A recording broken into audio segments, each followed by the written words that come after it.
Hey, what's up, everybody? Welcome to the Championship Leadership Podcast. And today I'm extremely honored and excited. We have Master Chief Edward Byers, retired U.S. Navy SEAL of over 21 years of service, Medal of Honor recipient. And I just really appreciate you taking some time to be here. I know as we've been talking, it's been difficult with schedules to align, but I'm excited that we've been able to make it happen. So thank you. Well, yeah, thanks for having me, Nate. It's excited to be on your podcast and looking forward to the conversation. Yeah, absolutely. So the first question I always like to ask to really kick off the conversation is, the name of the podcast is called Championship Leadership, which I think is a little bit unique. What comes to mind, or what does championship leadership mean to you when you hear that? Well, I mean, you definitely come from a coaching background, right? You coach sports your entire life, and I have been in the military for the 2 decades plus. So, my spin on championship leadership really revolves around the military mindset of, in particular, special operations, and it's come down to some fundamental tenets, of when you're at that elite level of leadership, which I would, equate to championship level leadership. It's, as a leader, you're always putting the team before self. You're, building, trust through your actions and building loyalty in that manner. And you're always letting the people that work for you and that you also work with, that you're there for them. So you work for them as much as they work for you. And that is really the essence of an elite team, is that concept. Yeah. Thank you. Appreciate that. And so maybe you could tell us a little bit about, just you and how you've gotten to where you are. I know you said you just very recently have retired from the U.S. Navy SEAL teams, and, just kind of tell us a little bit about the path that maybe you've been on to where you are today and where you're headed.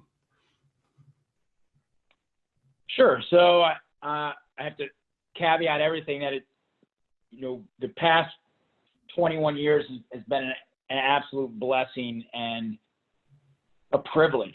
It's not something, there's many people that want to achieve something like that, like either whether it's, Green Beret or Navy SEAL or in special operations, and they never quite achieve that. So that was a dream that I had when I was young. I grew up in Northwest Ohio, and during the 90s, there really wasn't anything out about that. There was just starting to come out books on Vietnam, on special operations, in particular the naval special warfare and the men with green faces from Vietnam.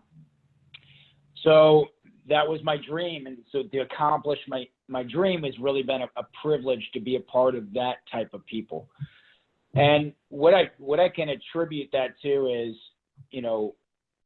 before the days of the internet that was readily available and at your fingertips, and there was not every 100 different books and tons of videos and every technique on how to do something, it really came down to some mentorship. And I really didn't have much growing up, but there was a one time, and I think this is really a power to, being a leader in your own right / a hero in somebody's mind, especially when they're really needing advice or help, and the impact one person can make on your life in just a matter of, 30 minutes. Yeah. And for that, my older nephew knew a Navy SEAL that had just came back. I grew up in Toledo, Ohio, so Northwest Ohio. He'd just gotten out of the military. I think he probably only did, maybe 2 tours at best. So maybe 8 years in the Navy. And I was now a junior in high school and really trying to decide, okay, this is what I want to do. And I need to figure out how do I go from this person that grew up in Northwest Ohio into this basically like mythical job of within the military. And this guy took the time, 30 minutes out of his life to go talk to a young man, and gave me a piece of paper that he handwritten some notes on. And I still have that in a binder today. And it was some basic things, that everyone would go, oh, that's so basic, like be able to run this much or do this many pull-ups or this whatever, swim this much but do this in a day. But we were living in a time when there really wasn't a lot of that information out there free flowing, and to hear it directly from a person who did it was monumental. And so that was my only interaction with that guy. And it had a really a profound impact in my life to start my journey and to end up where I was, and now reflecting on it now since I've recently retired. Yeah, it is powerful. Thanks for sharing that. So that was going to be my next question. Yeah, had you stayed in contact with this guy, or sounds like you haven't? No. So I think I once brought it up to my nephew maybe a year ago or so, like, hey, you remember who that guy was? And I really can't remember if he said yes or no, but it would be intriguing to one day cross paths with him. I have no idea what he's up to, but it was definitely days before I had a cell phone, at least. Yeah. Right. And nobody had it. I didn't have email. So it's kind of hard to speak to a generation now that he's like, what do you mean you don't have those things? You didn't have those things. And totally. It's even weird saying that myself, but no, but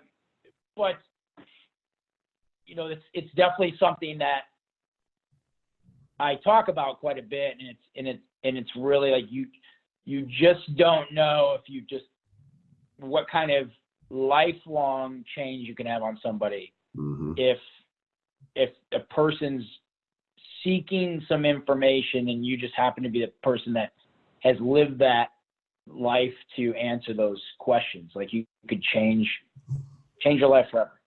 So yeah, there's a good chance he hasn't thought twice about that since then, right? And here it's made this significant impact on you and many others because of what you went and did with that since then. So yeah, I was just talking about this with somebody else on a podcast this morning about, how I had aspirations to become a professional athlete, and I got kind of the opposite. Like everybody told me why I shouldn't and how I couldn't. And it was just that all it would have took was, whether it would have happened or not. Right. But that one person to come into my life to say, hey, yeah, we can do this. What's required? Let's go do it. Let's create the plan and see what happens. And, it sounds like that's basically exactly what happened for you. So powerful. Right. Yeah, I will caveat that he was, reflecting back on it, and I by no means was an all-star child. I wasn't a star athlete. I did horrible in school because I just didn't care about learning. I knew at that point I wanted to go in the military, and I thought that it was just going to all happen through osmosis, I guess. And so there was a point in my life where I just kind of woke up, but everybody in my life, 99% of them thought the same thing. I had a best friend growing up that was by my side and started doing all the workouts with me. But this guy, I think, just took it more from I'm not saying you can't. I'm not saying you can. I'm just saying here's some things to think about that you should be able to do. And if you can't do those, then you might want to rethink what your career choices are. So, totally. But it is that, it was that one little nugget, and that's all you need sometimes is a little nugget to keep the fire going inside. Yeah. And so, do you, we talk about championship leadership and people that come and impact your lives. Is that something that you think about, or, is that something that you, as you touch people's lives, as you come into the path, is that important to you to continue to pass that torch, if you will, or to help and lift others up along the way? Yeah, I think it's very important, to pay it forward. And I do a lot of, one-off conversations with people, teenagers that were in my boat wanting to go do this. They have, a lot of people telling them that they can't. And I always just go, people are like books. You never judge them by the cover or the way because you can never tell what's raging inside them or how hot the fire, their heart burns for something. And that's what's so unique about the human dynamic and human passion and desire to overcome odds, is that the people that you think are going to do it won't, and the people that you thought wouldn't will. Yeah. And that was we saw that time and time again. We see it all the time in basic underwater demolition SEAL training. BUDS, our initial training is, there was many people beside you that you thought would be there at the end, and they just didn't because they didn't have that fiery passion. And so I carry that forward of having those type of conversations when I can with people.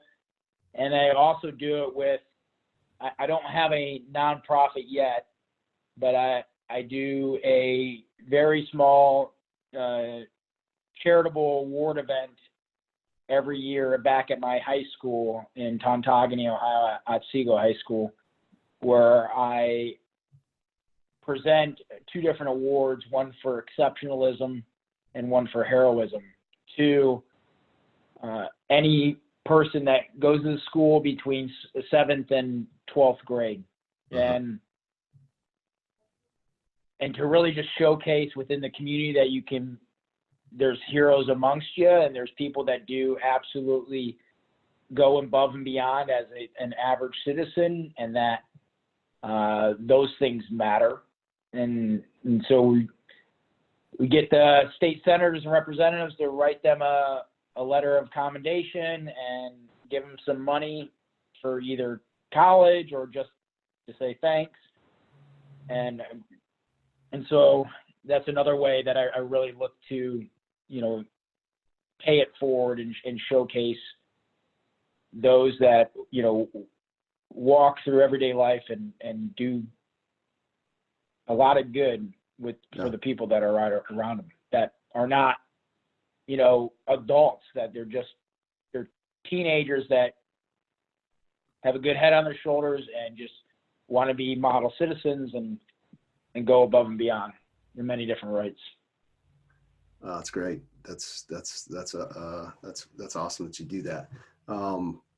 Could you maybe talk a little bit about, I want to talk a little bit about being a Medal of Honor recipient, and what's that like? I can imagine, I imagine that there's a lot of emotion around it for many different reasons. There's probably, I would imagine, some a good amount of responsibility with that, and maybe just like, how has that impacted you and your family, your life, since receiving Medal of Honor?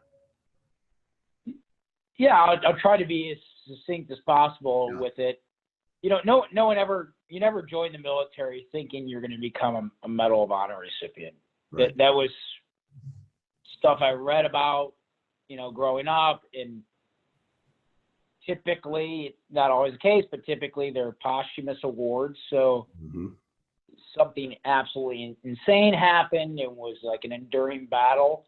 And so when you get this,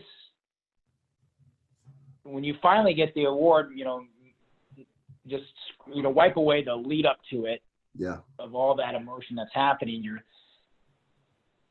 You take a step back and you're just like, this is incredibly humbling. Yeah. And, the reason is because it carries this aura about it, because it's the Congressional Medal of Honor, the nation's highest award, there is it's a society of all these other great human beings that have, made their mark within our armed forces, spanning all the way back. We still have World War II recipients, thankfully, that are still alive. Yeah. And some pretty significant battles like Iwo Jima, and just you name, you can just go down the list. And to, stand next to these gentlemen and hear their stories, like, wait, I was just doing my job, like I was just doing my job, and it was my teammates that thought I did something different. But to me, that's the life we signed up for. And so I didn't think I was doing anything out of the norm. Mm-hmm.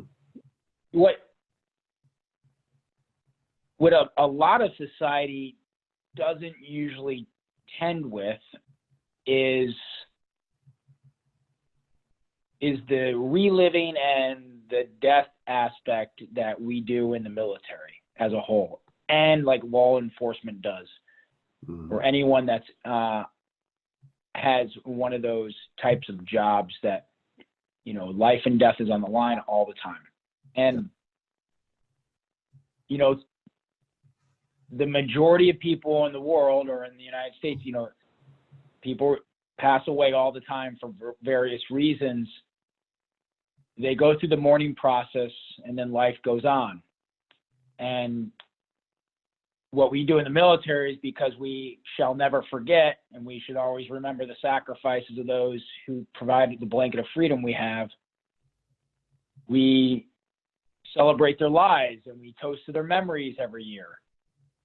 And that's substantially more than civilians typically do. Not everyone, but the majority is like, they go through the mourning process and what have you.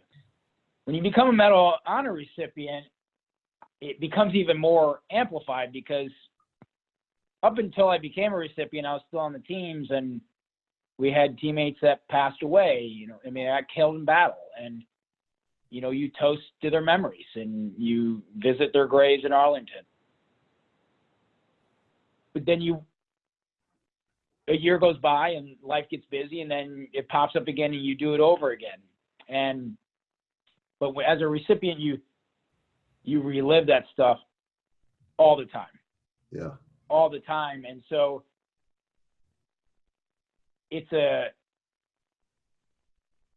that is the part that's just extremely humbling, because you're standing there for a reason, and there's people that are not standing there for a reason, and you just happened to make it out and they didn't. So that part is one of the aspects of it. It's an honor and privilege and pleasure to relive their memories, and to be able to identify who they were and what they did, but at the same time, it's something you never get to put down either. So there's a tricky balance that comes with being a recipient. Mm-hmm. And then there's a whole other side of the house where a lot of people don't know what it is, and they just think it's this, they have some interesting understanding of it. They just think it's just some like award that you got, and they look at you in a certain different light. And the majority of the people that have them, outside of some of the medics and stuff like that, they got it for doing some very violent things. So people immediately put you in this box of a different type of light, and you're like, well, I kind of lived the life I lived was pretty intense, if I was to say anything. And so there's some tricky parts to navigate in that, when you go around the country and you interact with people and talk with people. But it's all great learning points, and it's one of the honors of being a recipient is getting out there and showcasing the medal and the traits that it represents: sacrifice, integrity, patriotism, courage, commitment, and citizenship. And to go and speak to schools and veterans groups and everyday citizens that just want a chance to ask questions about what life is like, because maybe they have a town that doesn't have a lot of military or what have you. So come full circle on your question, you know, that also takes its toll on the family too. You know, when you're in the military and when you've done the job that I was, you know, privileged to be a part of, you could spend upwards of 300 days a year gone with deployments. And to do that for an entire career means that your family and your kids sacrifice a lot about you not being home. And so when you're supposed to quote unquote retire, that's supposed to mean like, oh, you're going to be home now, right? And my daughter, who's going to be 15, never, ever once complained about that. And for the first time ever this year, she made a comment of, I thought retiring meant you were supposed to be home more. And that's a gut punch. Yeah. That's a gut punch, because the flip side of the house, which is a whole other thing you have to battle with the majority of society, is that when they hear the word retirement, it's like, okay, you've done your time. You obviously have enough build up that you can now just relax and enjoy life. But retiring in the military is a misnomer, right? That's you don't. That just means you have to go get another job. Yeah. So, right.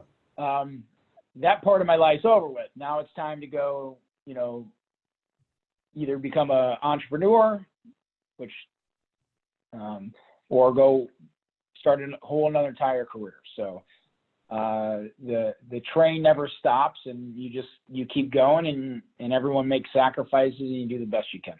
Yeah. Thank you for sharing that. I appreciate you doing that. And I want to respect your time. I know we got a time hack to stay to. What is, like, from a response, let's see here, like, you know, receiving the Medal of Honor, it's like, it's just a part of you. It's not something that you can just say, all right, I want to set this down and just like go on and live my life again. And like, it is a part of you. So is there, you have a vision for how you want to really impact, now that is like been bestowed on you, that you've received this honor, this medal, this recognition for what you did, to use it, you know, to really serve and impact to its greatest capability? Does that make sense? Yeah. So, I mean, as a recipient, you get hundreds of requests a year to go do things. Yeah. That's next. I mean, that's impossible to facilitate all those, Sure. right? Just by the nature of time and bandwidth. So there are aspects of what you do, like, okay, I'm going to go and these are going to be pro bono, and that's your charitable side of the house, and you go and do those, and life's good. But and then there's other aspects where, you know, corporations or what have you, you know, want you to come speak at a symposium or a executive leadership luncheon or what have you, and that's a whole other aspect. So yeah, in one token, you're going there in part because you're a Medal of Honor recipient, in another part you're going there because of the fact that I spent 2+ decades at a very elite level in the military, and with that, you bring a sense of style and leadership and how to handle adversity and a myriad of other things that goes with that. So, but in every instance, no matter if it's the pro bono charitable side of the house, or if you're actually going to, you know, from a business perspective, there's always a chance to weave in the values that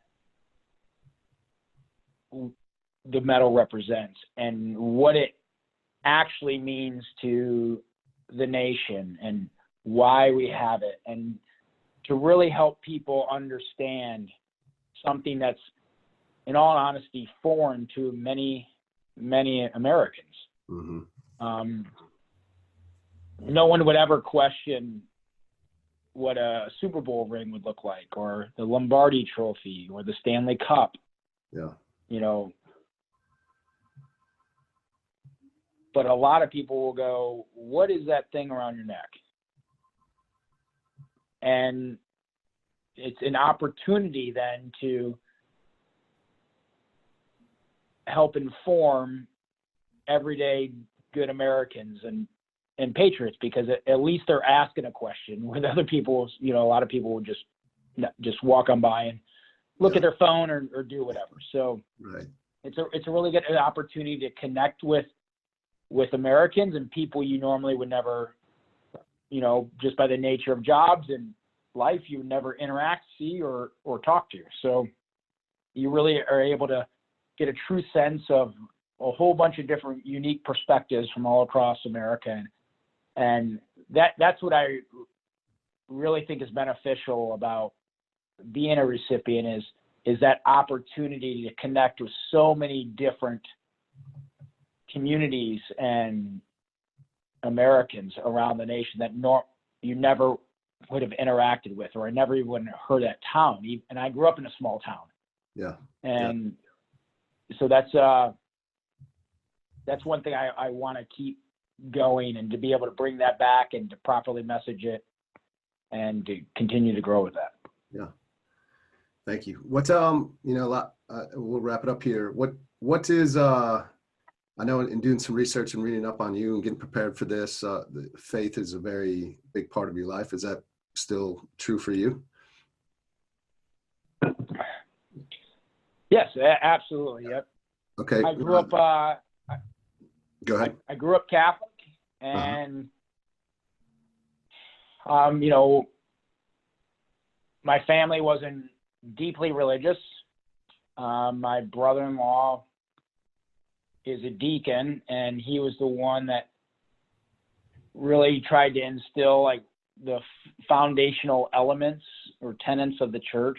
And it sung to me. There was something about it that I liked, maybe because of the history behind it, you know, the traditions that were involved with it, you know, just something just very ancient about it that, you know, the mass you have today is roughly, you know, things have obviously changed, but roughly the same format that's going from way back. I mean, outside of, you know, the Latin versus regular, and then progressing into the military it was like the third leg of a chair, a three-legged chair, you know. Mm-hmm. So it was, you know, fitness and health, and then, you know, your job and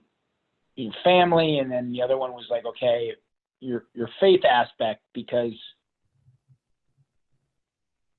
if you don't have those in balance, the thing tips over.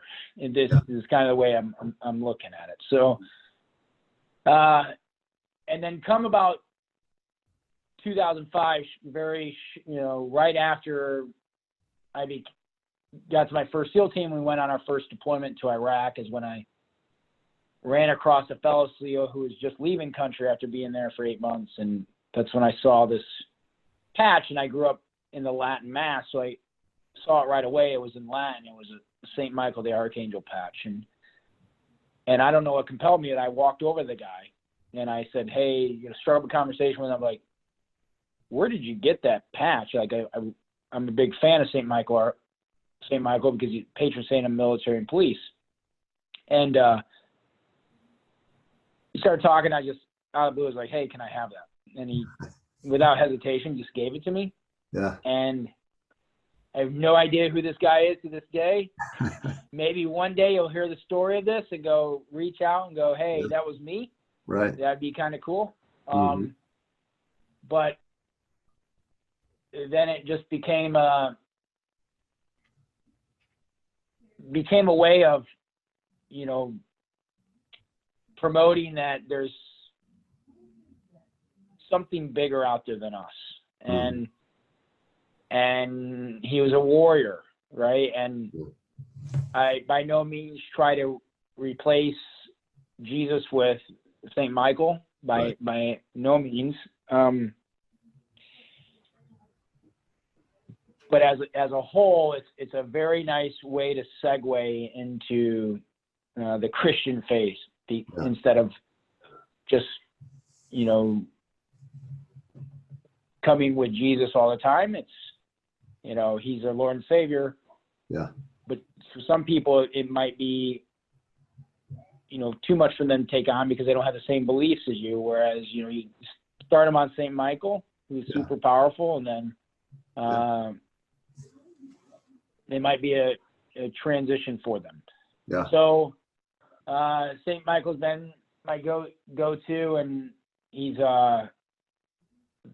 been there every step of the way when in battle and what have you. And so I've always, when I became a recipient, I was like, there's without a doubt something I have to do, and that's give a public acknowledgement to the faith in God and Jesus and St. Michael. And it's something compelled me to do that. And it was interesting because still being active duty at the time, I really didn't care what they were going to think, or, the military as a whole.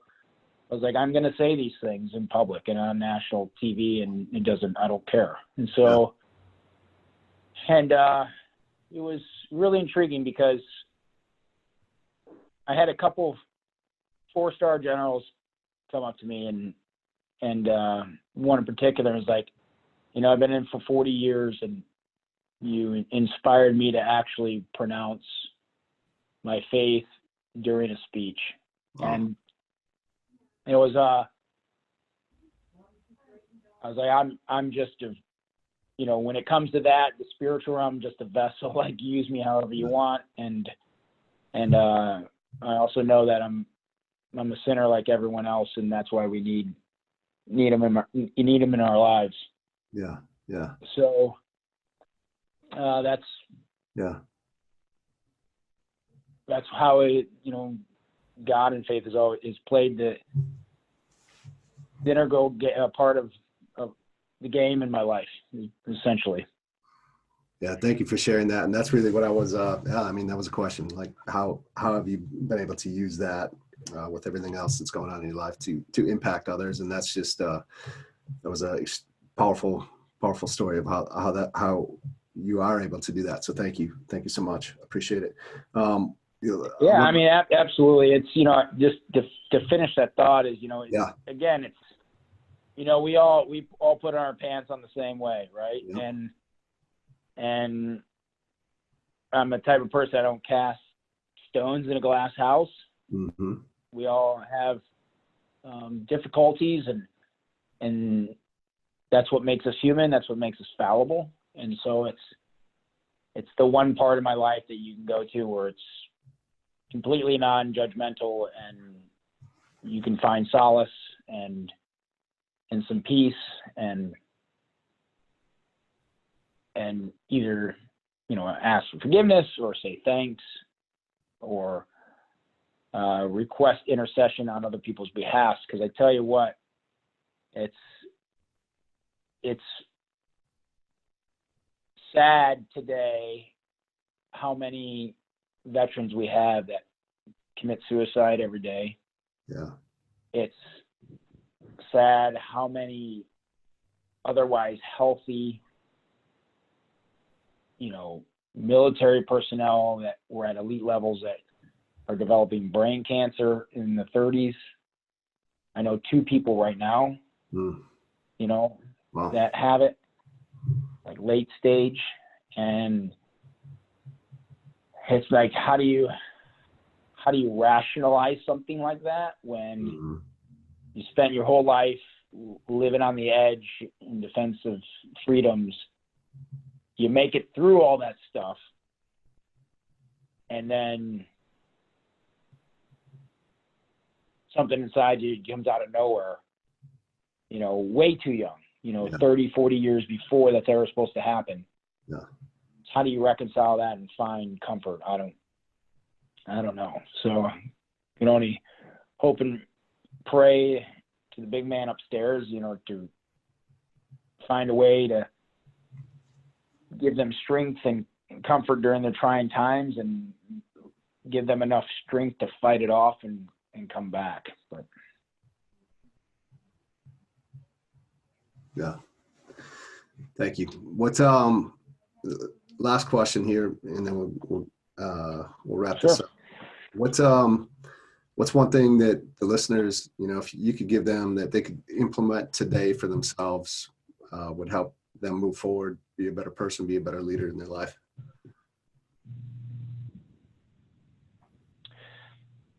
I think we live in a society now where it's constantly, you got to do more. You got to do more. You got to, I don't even keep hours anymore, it seems like. Yeah. Typically at a 9 to 5 work day, and then work was over, you came home and that was it. And then you reset, you went back. And people don't do that anymore. They're just on all the time. And then there's this incredible sense of they're not doing enough, even when they're doing stuff all the time. And so it's really taking a moment and going, and you have to create your own destiny. You have to get out there and be relentless in pursuit of whatever passion you have. In the same stroke, it's okay to take a breather and not be so hard on yourself. There's always tomorrow, right? Yeah. So, or more than likely there's going to be tomorrow. Yeah. Right. So, you just, as long as you remember you have a good foundation and the tenets of what you grew up in, and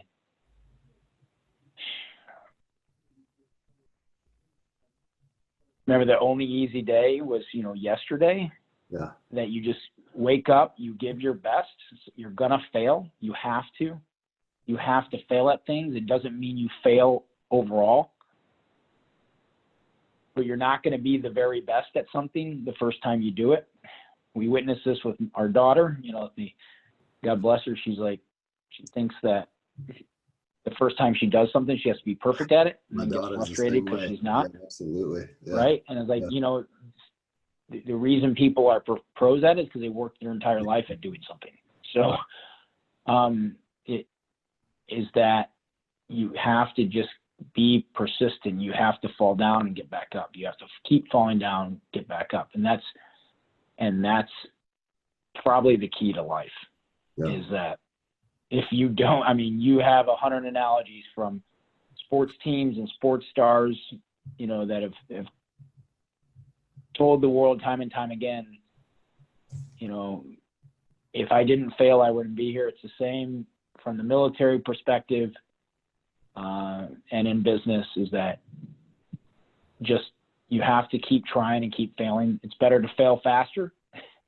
So don't prolong it. Don't prolong something and then fail. Just go hit something. If it doesn't work out, okay, pivot to something else and keep driving on. And if you do that with hard work and determination, the world will open itself up to make your dreams possible. And that is a fundamental truth, is that, people can't have more of a passion and belief in something that you want to do than you. Yeah, 100%. Because it's clear as day. And, you see it on the courts, or, when you're a coach, you can tell the ones that just have the drive inside that no matter what, they're just going to keep going. And those are the people you naturally gravitate to want to help, because we all have that inner, if you have any competitiveness about you or any desire to succeed within you, you know what that feels like. And so if you exude that as a person, the world will come around you, the universe will come around you and help you achieve achieve your goals. Yeah. I love it. Thank you so much for sharing that. What's a way that we can, support you and what you got going on, follow you? If you let the listeners know in any way that we can do that. Sure. You can follow me. I do one social media account. It posts to the other ones. I don't have time for anything else, but it's Instagram and it's Frogman, just like it sounds, Frogman. Yep. MOHVI. It stands for Medal of Honor 6. So Frogman MOHVI. That's the only thing I can ask is just follow me, like the stuff I post. I'm not the greatest at doing it, but I get it out there when I can. So yeah, absolutely. We'll definitely do that. We'll get that linked up. And, thank you so much for being here and taking some time out of your day to join us. And I really, really appreciate it. Yeah, I appreciate it, Coach. You take care. You too.